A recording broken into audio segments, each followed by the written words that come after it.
Hey, nothing fancy. So basically, I watched your Democrats with Guns video and I felt compelled to respond.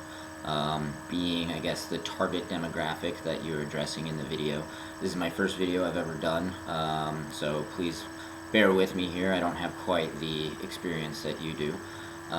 First and foremost, I guess I just wanted to say I love the show. I've been watching it for years. I really appreciate how much time and energy you put into it.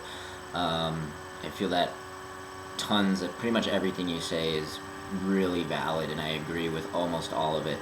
And it's not just because you said it, but because I implement the theories and the philosophies in my own systems and my own practices when I'm out bow hunting or out shooting or backpacking.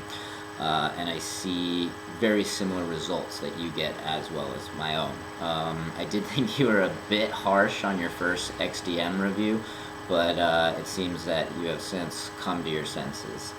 A little background on me. I'm a 25-year-old from Colorado. I was an Eagle Scout growing up from Troop 888 in Evergreen, Colorado. I went to university, got a double major in sociology and psychology, and I currently hold certificates in emergency medical technician, terrorism and counterterrorism, and peace and conflict studies. I'm currently in Australia right now, doing motorcycle touring the entire East Coast. Bought a Suzuki GS500, started off in Melbourne, and I intend to ride it all the way to Cairns, so it'll be about a 2,000-mile trip, give or take a couple hundred, when everything's all said and done. Been riding motorcycles for about 7 years now as well. When I return to the United States, I will be moving to DC to pursue a master's degree in peace and conflict studies. So, given that, I'm going to move into why do I own guns? Why am I a gun-owning individual? Why do I support the Second Amendment given my political ideologies and beliefs? In short, yes, I own guns for every reason that anyone would own a gun, and I love owning guns. They are a blast, literally and figuratively, for the sport of it. It's a great family connecting opportunity. I really make a strong connection with my father and my brother and some of my friends when I'm able to go out, and it really kind of helps create more of a family unit and unity. But first and foremost, I own firearms for the preservation of my life and the lives of the loved ones around me. And secondly, I own firearms for the preservation of the United States Constitution and the United States way of life. And I feel that it is my right as a law-abiding citizen in this free country to do so with the most efficient and modernized tools available and at my disposal. So that's kind of my philosophy on why I own guns, and yeah. So in terms of how I vote and my ideologies and my beliefs in the political sphere, I tend to piss off everyone, or more accurately, I tend to confuse and frustrate a lot of people in that I don't fit well into any one camp, one way or the other. I'm a huge supporter of the Second Amendment, yet I don't financially support the NRA. That is not to say I'm not appreciative of everything that they have done and fought for, but they're just a tad too extreme for me to get my full support. I feel that I agree with some of the things they're doing, but I don't necessarily agree in the methods in which it's being done, and they just can't win my full support at this current moment with how they navigate the political sphere. Socially, I tend to lean liberal. I am much more for equality for all, pro-gay rights, pro-choice, etc., etc.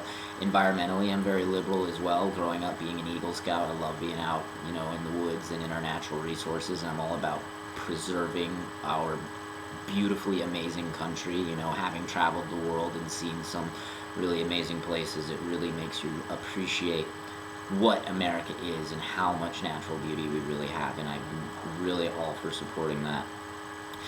In terms of governance, I tend to be a little more conservative. I prefer a smaller, weaker federal government with more emphasis on state governance. I recognize that Alaska and Texas, they're going to have laws that aren't going to make sense for New York City, just as I don't want the laws for New York City to be applicable in Alaska or Anchorage, because I recognize that people are living in different communities, they have different needs, different lifestyles, different cultures.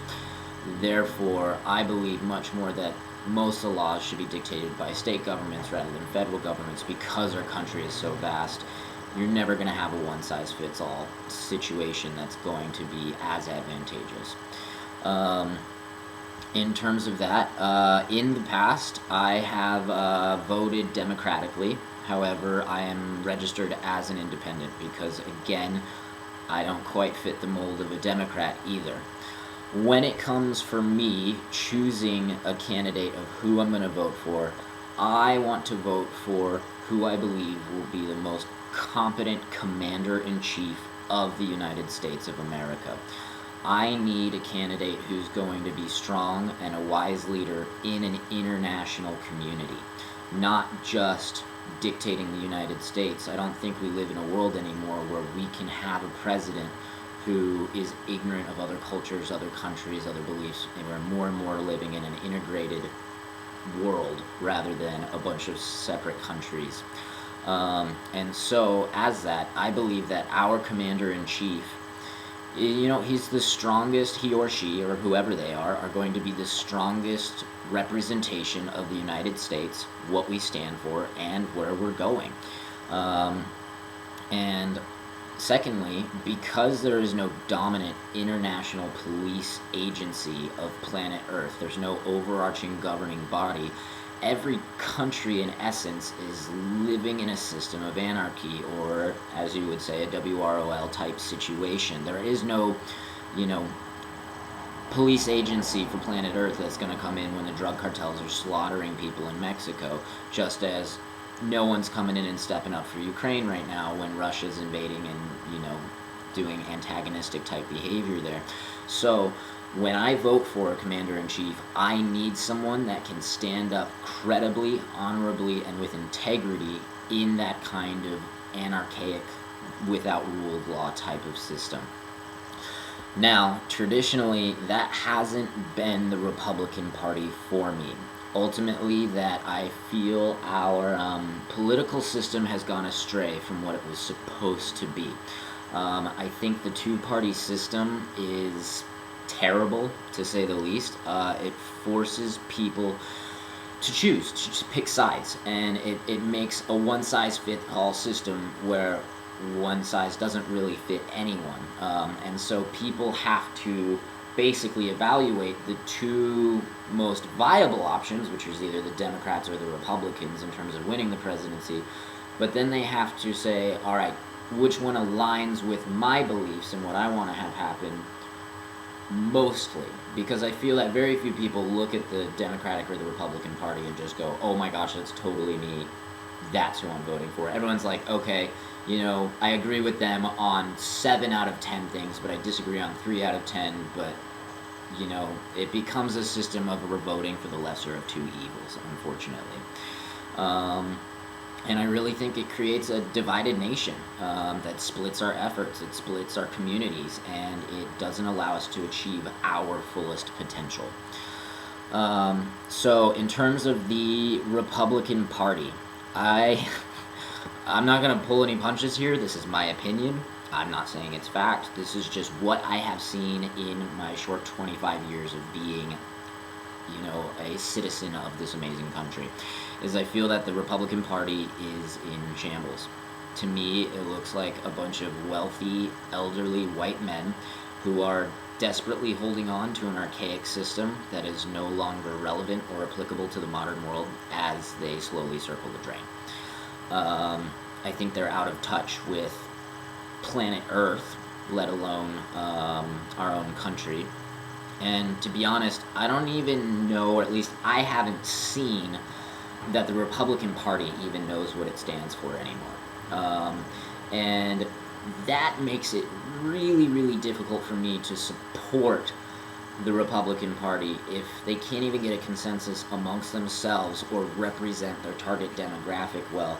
How are they supposed to do that in an international community? How are they supposed to represent U.S. ideals and U.S. progressivism in the world if they can't even get the most basic stuff done. And so I just feel like, as someone who has a lot that I identify with the classic conservative approach, feel really alienated by the Republican Party. They're not fighting for me, or at least I don't feel that way. Gun rights pretty much being the only exception. And then that kind of like, I know that this discussion was started because of the coming up election, and I'm going to bring up Donald Trump just as an example. I'm not saying you support him. It sounds like you are in agreement that the Republican Party is lost, using the phrase rudderless. However, Donald Trump is the leading Republican candidate currently, and I think Donald Trump would be a larger threat to U.S. integrity and way of life than any other outside force. And I feel that, like, I own firearms to preserve myself, my family, my constitution, and my way of life. And all of that would be undermined if I voted for an individual who would support my right to defend that, yet engaged in with other countries in a way that could potentially threaten all of those key things I was fighting to protect in the first place. And it just seems counterproductive for me to elect someone like Trump, who, I don't know what he would do as president, but I don't think it's too far out to say that he might start a war with Russia or China just for the hell of it. That undermines the whole idea of the main point. My main interest is preserving the American community, my life, my friend's life, and so voting for Trump to defend my ability to defend that, but in doing so allows more of a threat to those things I'm trying to protect come in or come about, seems very counterproductive to me. And the idea of having Trump or other similar Republican candidates is kind of terrifying to me. They just don't really seem like competent, quality leaders in an international community. They're not going to defend what I think the United States is, what it should be, and where it should be going. So, in the past, I have voted Democratic. I am not registered as a Democrat. I'm actually registered as an independent because I don't like going into those categories. But I feel that they are the strongest political group, meaning that they actually have a chance of getting elected, that aligns with most of my current political values. Again, I don't vote party, I vote individual. Who is the individual that I think is going to be the best representation, the best qualified, the most competent candidate to lead our country? And unfortunately, I haven't seen a Republican candidate that I would view as massively qualified and going to support everything that I feel our country needs and should have in my lifetime. I know I'm young, but I've just... That's what I've seen as the Republican Party of late. Another reason why I'm okay voting Democratic, even though I'm not 100% comfortable with it, is I don't necessarily view the Democratic Party as a massively credible threat to my gun rights. Let me reiterate that, a credible threat to my gun rights. Threat to my gun rights, absolutely. They have always tried to, I'm not going to argue any of the points that you brought up. You've clearly done your research. You see that time and time again they are trying to remove gun rights. However, I don't see them as a super credible threat, and because largely for every 10 times they try to get something passed, maybe they connect once. And so for me, when I view someone who's attempting to do something multiple times but failing, they don't seem super like a threat that should be taken as seriously. I know you quoted the 15-round magazine ban and the universal background checks in Colorado, and yes, that did happen. However, there were a bunch of other legislative issues that did not get passed, and there was a massive political backlash as a result of that legislation getting passed.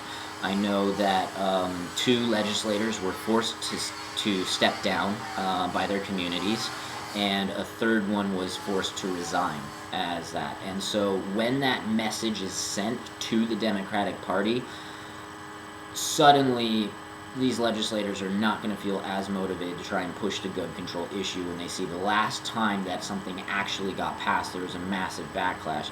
And then with the 15-round magazine ban, yes, it got passed. I disagreed with it. I fought against it. I wrote all my legislators. I told them, look, I'm a Democrat, but I don't agree with you on this issue, or I have voted democratically. Let me reiterate. Again, I'm an independent. And the law was largely ineffective. Local law enforcement, like 94 sheriff's agencies, wrote in and said that they weren't going to enforce that law. And you can make it a law, but it's not going to be enforced. And now all or a large majority of the gun stores in the United States, or in Colorado, are now selling magazine repair kits, which is just every single part of a fully assembled magazine in pieces, and they took them out of the same packaging, printed a new label, put them right back in the packaging, because anytime you have to write a law, you have to be specific, and then in doing so, you create the opportunity for loopholes. So yes, the Democratic Party is a threat to my gun rights. However, I don't view them as a massively credible threat. And so I am willing to risk having slight impingements on my Second Amendment rights for the benefits that I see of having a Democratic president. And so that's kind of where I'm coming from that. And so when I vote Democratic, it's because they seem like the most competent leaders compared to what the Republican Party has been putting up recently. And to me, it's that I agree with 7 of the 10 things that they're putting up, even though I strongly disagree with 3 of the 10 things they're putting up, as opposed to the Republicans, where I agree with 1 out of the 10 things that they're proposing, and none of the others. And I just, like, to me, I'm picking the lesser of 2 evils. I don't support them 100%, just as I don't support the gun community or the Republicans 100%. I, as a free person, decide and kind of pick and choose my battles in terms of what I think is the most important, what's the largest threat, and as the political sphere changes, I also change my opinion. I'm not opposed to a Republican president. I just haven't found one that I feel would lead this country in the way that I see it going. Now, as I guess an idea that I wanted to approach you with is a slight critique in your approach. Gun rights are under attack. You'll never argue that. I don't think anyone will argue that. The only way that we maintain our gun rights is through numbers, through voting power. That's why the NRA is such an influential political power, is because they have the numbers, they have the people that will support it and say, look, no, we see what you're trying to do and we're not okay with it, and this is a government of the people, for the people, by the people, and we're the people and we're saying what we want. So what we need to be asking ourselves as supporters of the Second Amendment, right, how do we bring more people into the sport, into the lifestyle, into the philosophy? And so in this video, I see where you were going with it, and I think overall you did a very good job of remaining neutral. But to me, it felt a little hostile and a little too predetermined. It sounded like you had already made up your mind, and you were asking questions but not necessarily looking for answers. That at the end of the video, I quoted you on, you said, I'll learn anything new. And I think if you go into an engagement, especially on the gun control issue, with that kind of approach, it's gonna close people off. It's going to alienate people, and we're not gonna be bringing people to our cause, to our beliefs. Other examples I use is saying, like, these people believe this rather than some people believe this, because as these people, you're creating an other. You're polarizing rather than uniting. Saying things like, I think it's foolishness, or no, you just said it's fool. No, I think you did say think, but foolish, yes, for you, your lifestyle, where you live, your culture, yes, but at the same time, I try to recognize that experience is not one size fits all, and what makes sense for me or what makes sense for you, where we live in our lifestyles, does not necessarily make sense for every other person on the planet. So how I try to approach it is I go, you know what? That's not the best answer for me. That's not what I think is correct. However, I also recognize that my understanding and my existence is going to be different than yours, and people are going to have those different ideologies, those different beliefs. What I feel the gun community needs to do if we wish to maintain our rights for the next 20, 40, 100 years is we have to change our approach. How do we invite these Democrats who shoot over to our side? Because there are a lot of moderates and Democrats who own guns for whatever reason. How do we create an inviting atmosphere that brings them over to our side? They're the people in the middle. You're not going to win the people who are vehemently against gun rights, and you don't need to win over the people who are already for the constitutional gun rights, because they've already made up their mind, and these people have already made up their mind. It's this group in the middle, the group that this video was specifically targeted at, that we need to be inviting to. We need to be like, hey, look, I see something and it's confusing to me because that doesn't make sense for my lifestyle. Tell me about that, and engage in an intellectual conversation rather than a poignant, predetermined debate. And so that's what I do anytime that I discuss. Like, I'm in Australia right now. I'm staying in hostels with people from Britain, from people from Europe, people from Australia, and they look at me like I'm crazy. And they're like, how does your... And I don't think I can go a day without someone asking me to defend American gun rights. And I know if I go at it with the traditional idea of, this is what I believe, and this is, and you guys just don't get it, it's gonna close them off. And so I very much want to engage with them on, well, I come from a different culture. Our country is vastly different than every other country. And then I try to propose some ideas that maybe they haven't heard before. And we need to be accepting of other people believing other things, and by doing so, we can create a safe environment built upon trust for them to then hear why I support guns and why I support the Second Amendment. And I have found every single time that I engage with someone, even the hostile ones who say, you're insane, you guys should never be allowed to have guns, what is America doing? I'm able to kind of bring them, by the end of the conversation, they're like, I had never really thought of that, or, wow, that kind of makes a lot of sense. That's what we need to focus on doing, is how do we bring these individuals in the middle, who haven't quite decided either way, invite them to our side from a place of trust, from a place of mutual respect, and understanding that our answers aren't necessarily going to be their answers, but we can find congruency, we can find overlap that we can capitalize on. And I hope you enjoyed this. I hope maybe I presented something you hadn't seen and kind of given you a view into why someone would be very much for the Second Amendment, yet also not voting Republican. Because I'm not going to do it. I'm sorry. Traveling internationally, the United States of America is a laughing stock right now for the rest of the world because of Trump. People laugh at us, and it's embarrassing. And I cannot conscientiously vote for someone because they're going to support my gun rights if I don't think they're going to be a competent commander-in-chief, and if I don't think they're going to win the respect of the international community, and if I don't think that they can lead the United States with honor, integrity, and courage. And yeah, I hope that's well. To wrap things up, again, love your show, been following it for years, and yeah, let's hang out sometime. That's about it. Over and out.